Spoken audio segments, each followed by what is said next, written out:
November 30th, 1951. 36,000 feet above the Yalu River, northwest Korea. The sky is a hard, metallic blue, so cold it feels brittle. Vapor curls off the wing roots as the single U.S. jet slices east, sunlight flashing off polished aluminum like a signal flare to the enemy below. Inside the cramped cockpit of an F-86E Sabre, the oxygen mask hisses with each measured breath.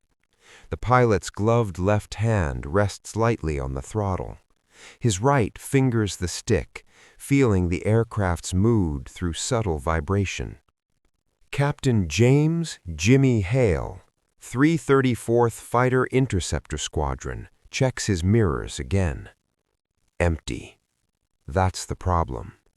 He was supposed to be part of a four-ship patrol. Instead, weather delays and fuel issues have left him alone. One American jet drifting dangerously close to the most lethal airspace on Earth.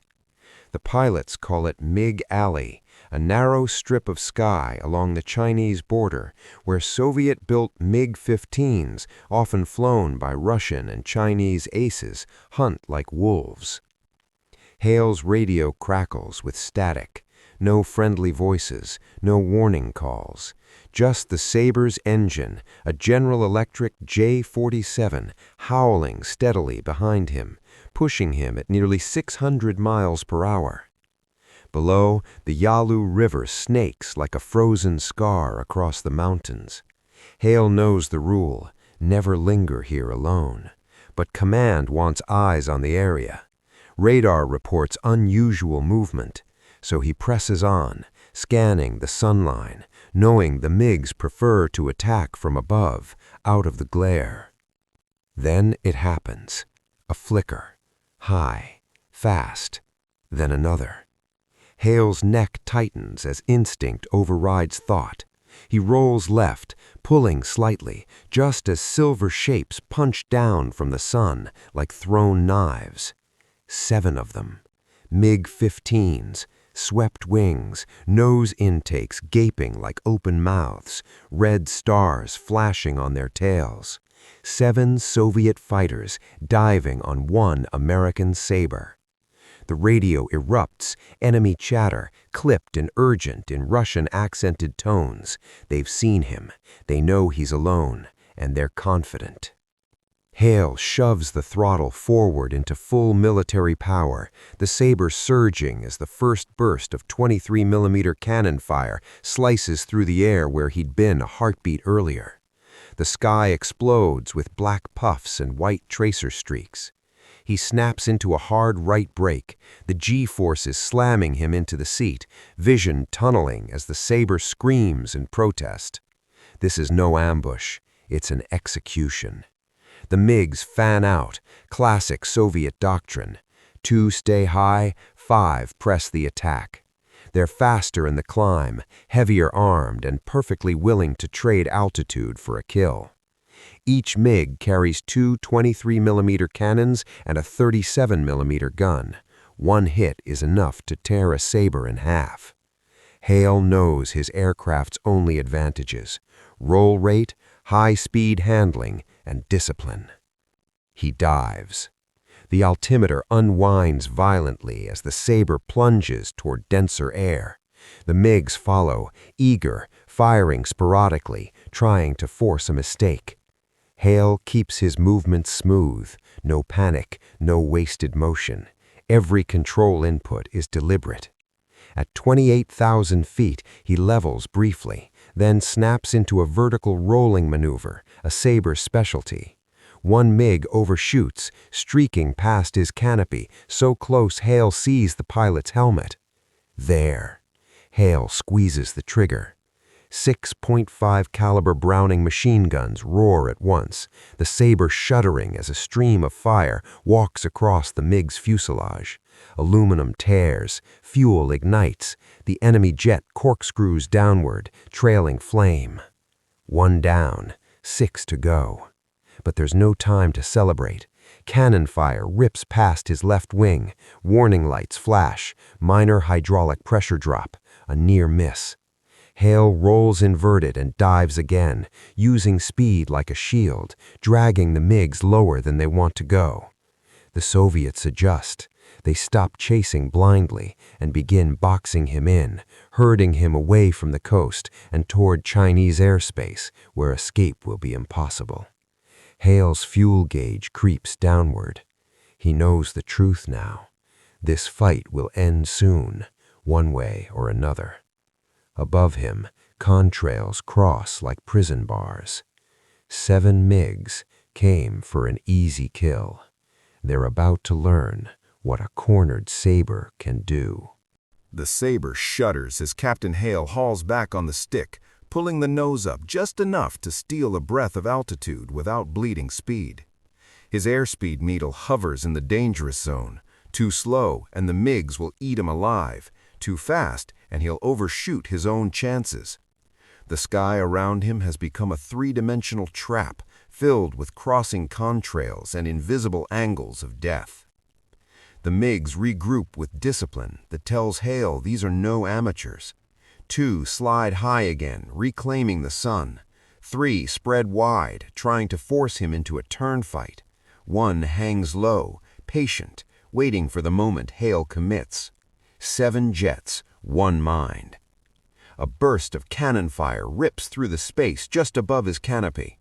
Hale jerks the saber into a climbing left roll, the aircraft responding instantly, lighter on the controls than the heavier MiGs. This is where the F-86 was born to fight. High-speed maneuvering, smooth arcs instead of brute force turns. The Soviets expect him to keep diving. He doesn't. At 31,000 feet, Hale suddenly pulls vertical, trading speed for altitude in a move that makes no sense to his attackers. 1 MiG tries to follow and stalls, its nose wobbling dangerously before dropping away. Hale snaps over the top, rolls inverted, and comes down like a hammer. The gun sight settles. The saber's brownings speak again. The MiG takes hits across the wing route, a flash, then nothing. No flame, just a sudden lifeless tumble as the aircraft falls away. 2 MiGs destroyed. The radio erupts in angry Russian shouting. The tone has changed. This was not supposed to happen. Now the remaining 5 attack together. Hale is forced into a spiraling descent, pulling tight turns that compress his chest and blur the edges of his vision. The MiGs pour fire into his wake, their heavier cannons ripping the air apart. 1 shell detonates close enough to punch shrapnel through the saber's tail section. Control stiffens. The aircraft is wounded. Altitude, 24,000 feet. Fuel, dangerously low. Hale knows he can't win by running. He needs to break their formation. He dives straight down. The saber accelerates like a dropped knife, passing Mach 0.9, the airframe vibrating violently as compressibility effects creep in. The MiGs hesitate. Their wings weren't designed for sustained high-speed dives. 2 peel off instinctively, unwilling to risk structural failure. That hesitation is everything.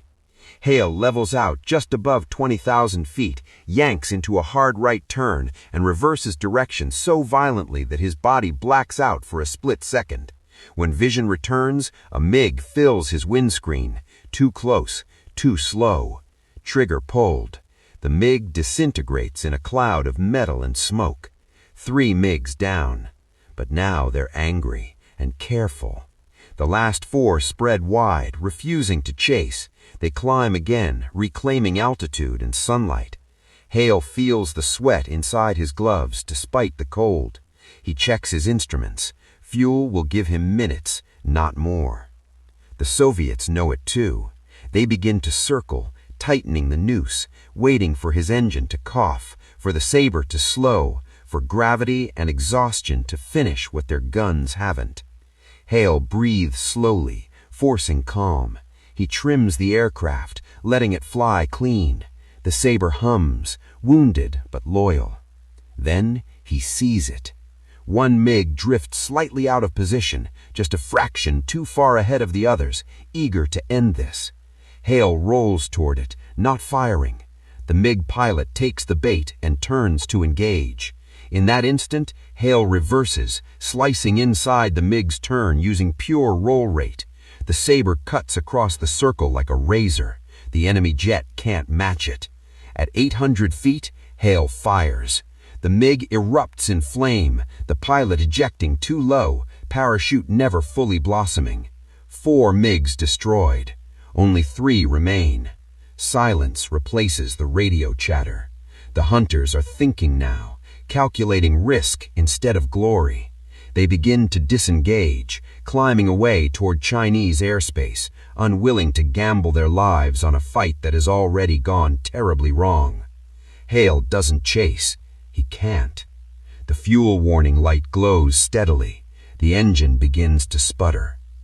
As the MiGs disappear into the high blue, Hale points the Sabre south toward friendly territory, riding gravity and faith in equal measure. Behind him, 7 MiGs had risen into the sky. Only 3 went home. The Sabre's engine coughs again. Once, then steadies, but the message is clear. Captain Hale eases the throttle back, coaxing what little fuel remains into something resembling endurance. The aircraft feels different now, lighter, quieter, every vibration amplified by the knowledge that one more mistake could turn this victory into a footnote. Below him, the Korean peninsula stretches south in muted winter colors, brown ridgelines, frozen valleys, rivers dulled to steel. Friendly territory, but not yet safety. MiG Alley has a long memory, and Hale keeps checking his mirrors, half expecting silver shapes to reappear from the sun. They don't. The radio finally crackles to life. Sabre lead, this is Devil Control. Radar shows you clear. Say status. Hale swallows, his throat dry. Devil Control, Sabre is alone. Aircraft damaged, low fuel, returning. A pause, then disbelief, barely masked by professionalism. Say again, Sabre? Did you say alone? Hale doesn't answer right away. He's busy trimming the aircraft, keeping the nose just high enough to stretch the glide. The engine surges once more, then settles into a fragile hum. Affirmative, he says at last. Encountered multiple MiGs, defensive engagement. Another pause, longer this time. Copy, defensive engagement. Continue south. Rescue assets standing by. As he descends through 15,000 feet, the Sabre's wounded tail begins to make itself known. The aircraft wants to yaw left, a constant pressure he has to fight with rudder and patience. His arms ache, his neck feels like iron. The adrenaline that carried him through the fight is draining fast, leaving only exhaustion behind. Hale spots the coastline ahead. Gray water, white surf, he's almost there. Then the engine flameouts. The sudden silence is shocking. The cockpit fills with the sound of rushing air, the Sabre now a glider at nearly 300 miles per hour. Hale reacts instantly, nose down, preserving airspeed. He runs the restart checklist by muscle memory, hands moving without conscious thought. Nothing. Fuel is gone. He keys the radio. Devil Control, Sabre is dead stick, attempting glide to Kimpo. The response is immediate. Roger, Sabre, you're high enough. The runway is yours. Wind light from the west. Hale lines up the approach, calculating every foot of altitude like currency. The Sabre descends fast, heavier than it has any right to be without thrust. He lowers the gear late, too early, and the drag would doom him. At 300 feet, he commits. The runway rushes up. The Sabre slams down hard, tires screeching, sparks flashing as the aircraft skids before settling into a straight roll. Hale rides it out, breathing again only when the jet finally shudders to a stop. Silence. Then cheers crackle over the radio. Ground crews race toward the Sabre, staring at the shredded tail, the scorched gun ports, the holes punched clean through metal that should have never survived. Hale climbs down slowly, legs shaking, helmet still on, as mechanics and pilots crowd around. Someone counts the gun camera film. 1 kill, 2, then 3, then 4. The room goes quiet when the tally is confirmed. 1 Sabre, 7 MiGs engaged, 4 destroyed, 3 forced to disengage. Word spreads fast. Intelligence officers ask questions. Squadron mates stare like they're looking at a ghost. Soviet records will later admit losses that day, but never how close confidence came to catastrophe. For Hale, the moment isn't about numbers or medals. It's the realization that doctrine, training, and calm decision-making turned what should have been an ambush into a lesson written in smoke across the sky. High above the Yalu River, 7 MiGs had expected an easy kill. Instead, they met a pilot who refused to die, and the sky remembered. Across the Yalu River, deep inside Chinese airspace, the remaining 3 MiG-15s climb in tight formation. Their engines strain as they regain altitude, noses pointed toward home. But none of the pilots speak at first. The silence in their radios is heavier than gunfire. Finally, a shaken voice breaks through. "Gideon, where did he go?" They scan the sky again, half expecting the lone Sabre to reappear behind them, guns blazing, defying logic one last time. It doesn't. The American jet is gone, but the damage is already done. Minutes earlier, this had been a textbook intercept. Soviet ground controllers had watched the lone radar blip drift into MiG Alley like a careless intruder. 7 fighters scrambled from forward bases, experienced pilots, some veterans of the Great Patriotic War, others fresh aces, hungry to prove themselves against the Americans. 1 enemy aircraft, 7 MiGs. Overwhelming odds. From the Soviet perspective, the first attack should have ended everything. They had altitude, sun position, numbers, firepower. The Sabre should have died in the opening pass. Instead, the fight unraveled almost immediately. The American pilot refused to fly like the doctrine predicted. He didn't turn tightly. He didn't panic dive and flee. He didn't scatter his energy. He controlled the fight, forcing MiG pilots, trained to rely on formation discipline and ground-controlled vectors, to make individual decisions at extreme speed. Every time one MiG broke position to chase glory, it vanished in a burst of .50 caliber fire. By the time Soviet controllers realized what was happening, the radio channels were chaos. Overlapping calls, shouted warnings, sudden screams cut short. Blips disappeared from radar screens one by one. 4 aircraft gone. Not damaged, not missing, destroyed. Back at the forward base, mechanics look up as the surviving MiGs land hard, tires screeching. Ground crews rush forward, expecting to see victory scars. Instead, they see faces drained of color. 1 pilot climbs down slowly, hands shaking so badly he nearly drops his helmet. Another slams his canopy shut and just sits there, staring straight ahead, breathing like a man who has outrun death by inches. Debriefings follow immediately. "How many Sabres?" an officer demands. The answer is almost unbelievable. 1. The room goes silent.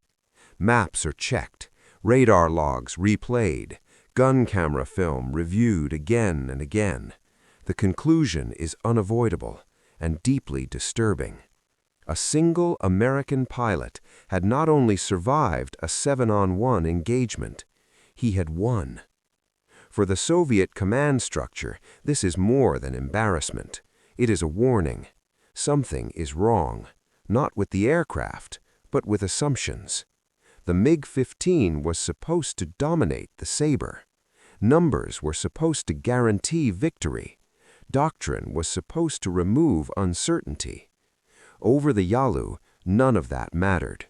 Only skill did. And somewhere south, the pilot who proved it was already becoming a legend. The debriefing room at Kimpo Air Base smells of stale coffee, oil-soaked flight suits, and tension. A large map of northwest Korea covers the far wall, red grease pencil marks already circling the Yalu River. Intelligence officers stand shoulder to shoulder with fighter pilots, all of them waiting. Captain James Hale sits at the table, helmet beside him, hands wrapped around a metal cup he hasn't touched. Only now, with the engines silent and the danger behind him, does the shaking begin. His flight suit is streaked with sweat and hydraulic fluid. A thin line of blood runs from a cut above his eyebrow, shrapnel he never felt. "Start from the beginning," the operations officer says quietly. Hale nods. He describes the weather delay, the missing wingmen, the moment the MiGs dropped out of the sun. As he speaks, the room leans forward, eyes tracking his words across the map. When he reaches the first kill, someone stops him. "Slow down. What maneuver?" "A rolling brake," Hale replied. "They expected a dive. I took their speed instead." A few heads nod, others scribble notes. The gun camera footage plays next, grainy black and white film flickering across the screen. The room fills with the rattle of .50 caliber fire and the sudden blossoming of smoke where a MiG had been. No one speaks.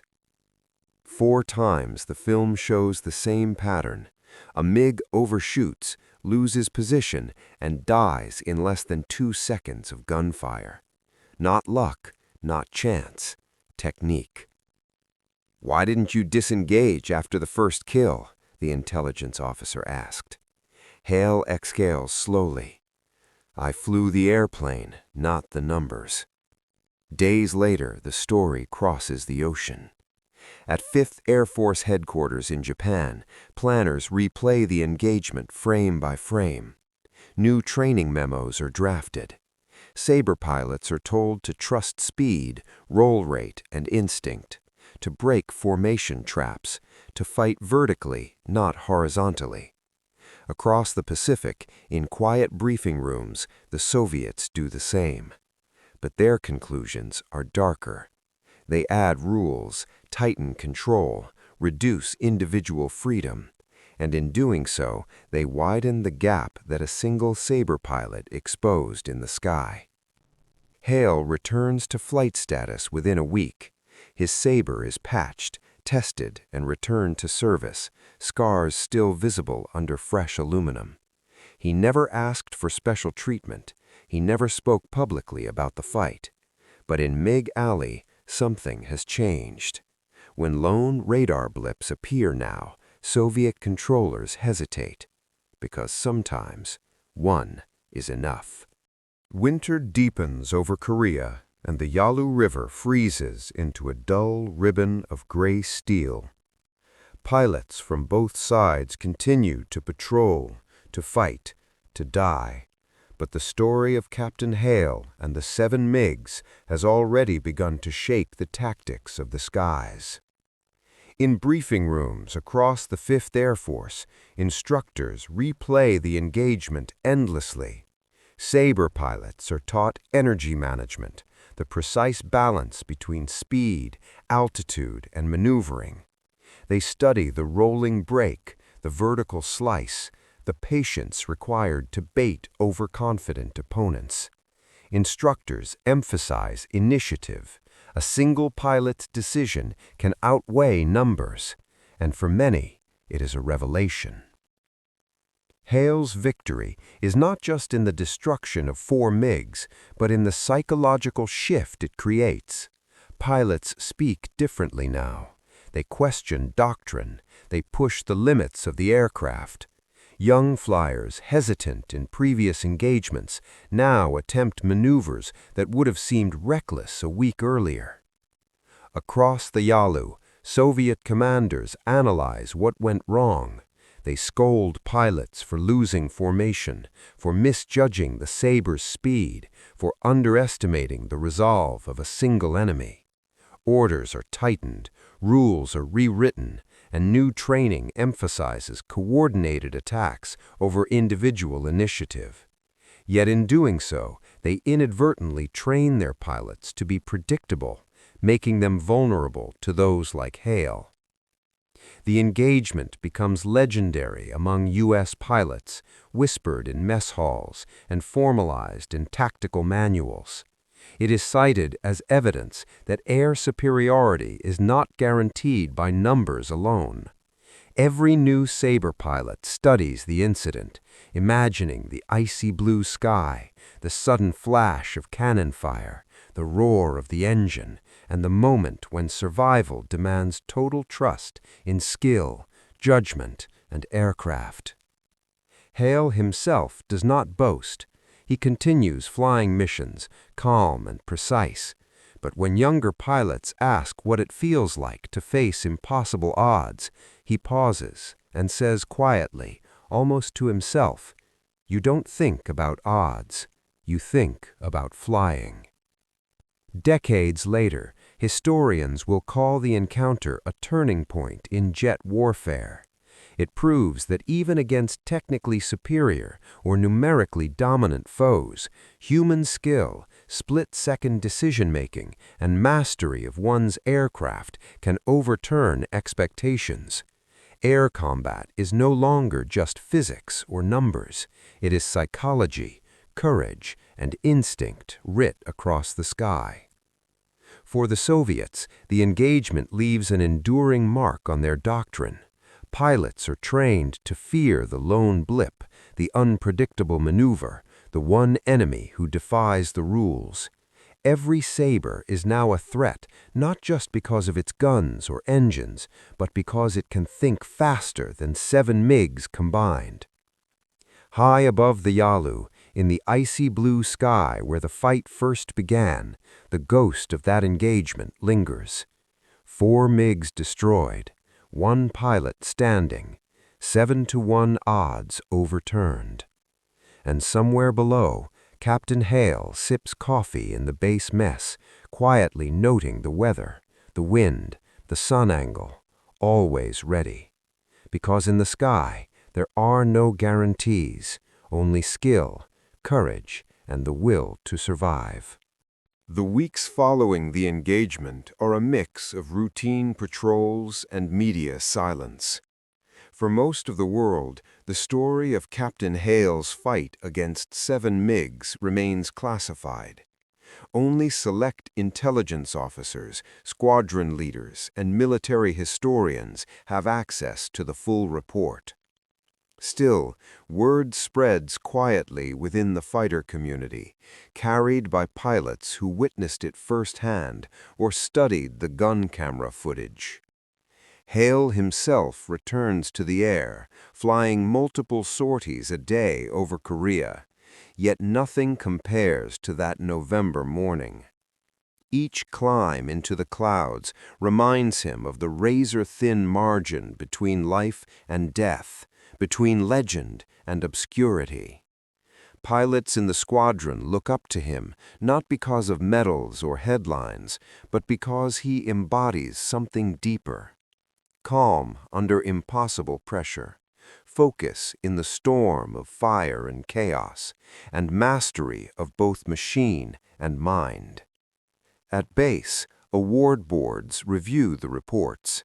The Distinguished Flying Cross is recommended, followed by multiple air medals for skill and bravery. But the recognition is slow, delayed by bureaucracy, verification of kills, and political concerns. Still, within the corridors of the Air Force, Captain Hale becomes a living lesson in audacity tempered by discipline. Meanwhile, across the Yalu, Soviet pilots recount the day in hushed tones. The surviving MiG pilots, humiliated and cautious, are now trained to fear single American pilots who can manipulate energy, altitude, and speed so effectively that even numbers are rendered meaningless. The term saber ghost begins circulating in whispered legend, describing the uncanny ability of one aircraft to dominate multiple enemies through pure skill. In classrooms and war colleges, instructors replay the footage, analyze decision trees, and dissect every tactical choice Hale made. Discussions focus not on luck, not on weaponry superiority, but on initiative and psychological control. Each maneuver is a case study in human combat ingenuity. The fight becomes a blueprint for teaching pilots how to survive, how to dominate, and how to turn disadvantage into victory. But for Hale, the recognition is secondary. What matters is control of his aircraft, his reactions, his mind. The medals, the praise, the tactical reports, these are echoes of a fight he is still living every time he climbs into the cockpit. He understands, more than anyone, that air combat is not a matter of machine versus machine, but of will, foresight, and calm under fire. And though the skies remain dangerous, though MiG Alley continues to claim aircraft and pilots alike, one lesson lingers, carried on the wings of every saber that patrols the region. Even against impossible odds, one pilot can make the impossible happen. By early 1952, the story of Captain Hale's 1 versus 7 engagement begins to influence air combat doctrine throughout the U.S. Air Force and Allied squadrons. Every fighter pilot who flies a Sabre is drilled on energy advantage, roll rate exploitation, and vertical maneuvering. The traditional Soviet-style engagement, tight formations descending from above with numerical superiority, must now contend with a new reality. Initiative and individual skill can overturn overwhelming odds. Training manuals are rewritten. Flight simulators replay the engagement hundreds of times, teaching pilots how to bait, maneuver, and strike without waiting for orders. The phrase, "control the fight, don't let the fight control you," becomes a mantra among Sabre pilots. The Soviets react as well. Across their air bases near the Yalu, instructors lecture surviving pilots, emphasizing formation discipline over individual heroics, stricter coordination, and caution when facing U.S. jets alone. Inadvertently, this rigidity makes MiG formations predictable, a flaw that American pilots exploit repeatedly in later engagements. Meanwhile, intelligence reports reach the Pentagon. Analysts note a troubling pattern. Small groups of Sabres, sometimes even single aircraft, achieve disproportionately high kill ratios against numerically superior MiG formations. This realization drives a broader change in air strategy, where U.S. pilots are encouraged to think independently, anticipate enemy moves, and exploit aircraft strengths rather than relying solely on numbers or orders from above. For the pilots themselves, the story becomes legendary. Veterans of the Korean War speak in hushed tones of the day when one man stood against 7 MiGs and survived. Younger pilots carry that tale into every scramble, every intercept, and every training mission. It becomes less about heroism and more about possibility. That calculated skill and calm judgment can define survival and victory even in the most dangerous skies. For Captain Hale, however, the fame is subtle. He is a hero not because of medals or news reports, but because he proved a principle, that human skill, judgment, and composure can sometimes outweigh superior numbers and firepower. Each mission afterward is approached with the same discipline that saved him: careful planning, precise execution, and unwavering focus. In the larger scope of the Korean War, the engagement signals a new era in jet combat. Pilots now understand that raw numbers and heavy guns are not the only decisive factors. Strategy, maneuvering, and the courage to act independently are equally important. The legacy of that November day, 1 Sabre, 7 MiGs, 4 destroyed, becomes a textbook example for generations of fighter pilots, a reminder that in the sky, ingenuity often matters more than overwhelming force. Years later, Captain James Hale would sit quietly in mess halls and lecture rooms, telling new generations of pilots one simple truth: the sky doesn't care about your numbers, it only cares what you do with what you've got. The medals, the reports, the glowing commendations, they all told part of the story. But the real lesson was in the decision-making, courage, and skill that allowed a single pilot to survive where logic said he shouldn't. In the archives, gun camera footage, radar logs, and after-action reports preserve the engagement as a study in precision, calm, and calculated risk. It becomes required viewing in fighter schools. Students marvel at the rolling brakes, the vertical slices, and the way Hale used speed as both shield and sword. Even decades later, instructors point to this mission as proof that one human mind, fully committed, can change the outcome of a battle. For the Soviets, the engagement remains a cautionary tale.